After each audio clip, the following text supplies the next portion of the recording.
नमस्कार, जय हिंद, वंदे मातरम। दोस्तों, विश्व पटल पर भारत की बढ़ती दांक और रसूख को आज दुनिया मान रही है। विश्व में भारत को एक नए लीडर के तौर पर लाने वाले पीएम मोदी की बढ़ती लोकप्रियता पाकिस्तान को रास नहीं आ रही है। अमेरिका का हद से ज्यादा भारत की ओर झुकाव और विश्व पटल से पाकिस्तान को आतंकवाद पर लताड़ से पाक पूरी तरह बौखला गया है।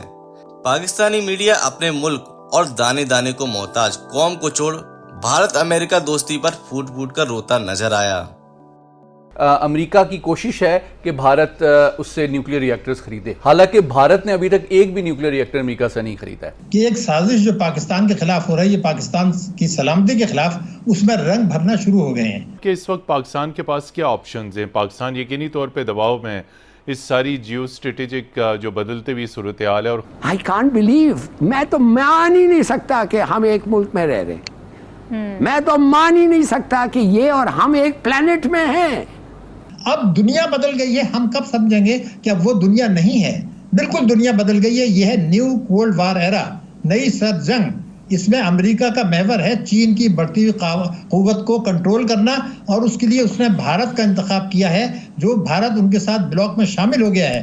तो आप जरा हिम्मत करें, फैसले करें और घबराए ना, हाथ ना। ये अमरीकी जो है वो हिंदुस्तान की हाँ में हाँ मिलाते हैं, हकाइक को यकसर नज़रअंदाज करके।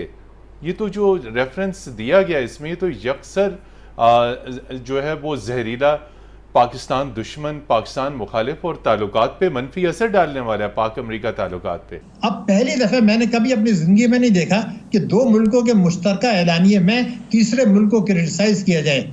पहली मरतबा ऐसा हुआ कि उसमें ये पाकिस्तान को कहा गया है कि आप ये हरकतें छोड़ दें, जो आप एक्सपोर्ट कर रहे हैं टेररिज्म, उसको आप बंद करें। और उसमें इशारा दिया गया जो हमारी जहादी तंजीमें हैं जो पाकिस्तान में कोई जुर्म नहीं कर रहे हैं, उनका नाम भी दिया गया है। दूसरा ये कहा गया है, इशारा दिया गया FATF को, जरा मनी लॉन्ड्रिंग को तो देख लें, आप टेरर फाइनेंसिंग को तो देख लें। आपको याद होगा मैंने पिछले प्रोग्राम में कहा था कि 2024 में FATF जो है वो एक्टिव होगा पाकिस्तान के खिलाफ, कि जी आप तो खुद कह रहे हैं हम मनी लॉन्ड्रिंग कर रहे हैं, क्योंकि आप हुंडी हवाले के जरिए इंपोर्टर्स को फाइनेंस कर रहे हैं। तो ये अमरीकी रवैये में तब्दीली आई है और वो IMF को इशारा कर रहा है। अब चूंकि बतदरीज 20 साल में उसका असर रसूख, उसका माशी कलाउट, उसकी डायस्पोरा का असर रसूख, वो सब कुछ बढ़ चुका है, तो वो इंडियन कलर आपको अमरीकी पॉलिसी में झलकने लगा है, जिसका हमें दुख तो है। कि भारत ने 1994 में, मैं दोबारा बता दूं आपको, उसकी मईशत हमसे ज्यादा तबाह थी। उसने जब IMF से कर्जा लिया तो अपने गोल्ड को गिरवी रखा, गोल्ड को गिरवी रख के लिया, लेकिन उसके साथ उसने इस्लाहात की, IMF के प्रोग्राम से निकला और आज तक नहीं गया, 5वीं मईशत बन गया। इस वक्त पाकिस्तान की सूरत हाल क्या है? कभी नहीं हमने पहले सुना। ये IMF जो है, IMF क्या है? ये वेस्टर्न एस्टेब्लिशमेंट का, मैं समझता हूँ, पॉलिटिकल टूल है। कैसे उन्होंने पाकिस्तान की आर्म ट्विस्टिंग की है, अनप्रेसिडेंटेड।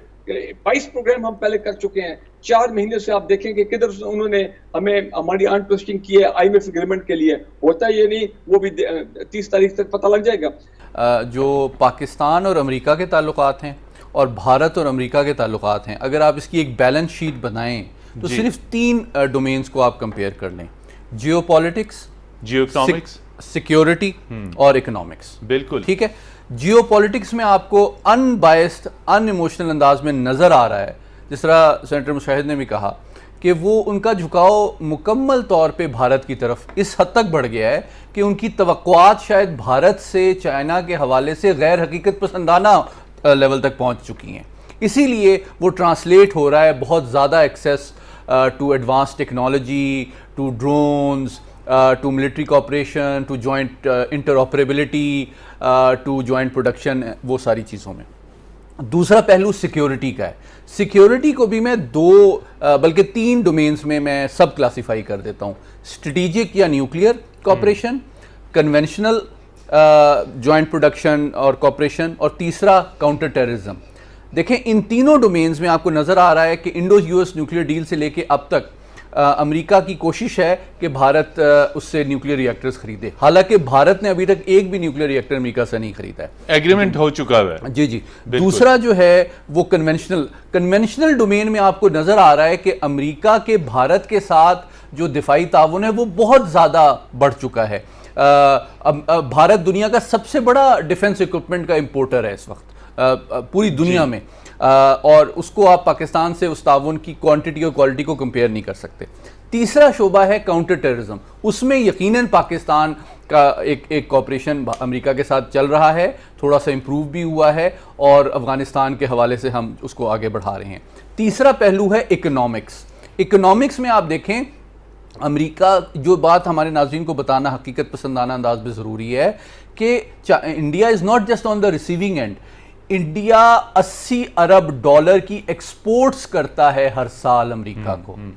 हम जो हैं तकरीबन 80 अरब डॉलर की एक्सपोर्ट मार्केट है अमेरिका इंडियन प्रोडक्ट्स की, जबकि पाकिस्तान तकरीबन 8 से 9 अरब डॉलर की करता है। दोनों का बायलैटरल ट्रेड का वॉल्यूम बहुत फर्क है। तो ये जब आप एक दो ममालिक की रिलेशनशिप को कंपेयर करते हैं तो उसको कंप्रीहेंसिवली देखना चाहिए। ये सिर्फ एक इंडिविजुअल या एक एस्पेक्ट से उसको समझना एक गैर हकीकत पसंदाना बात होगी।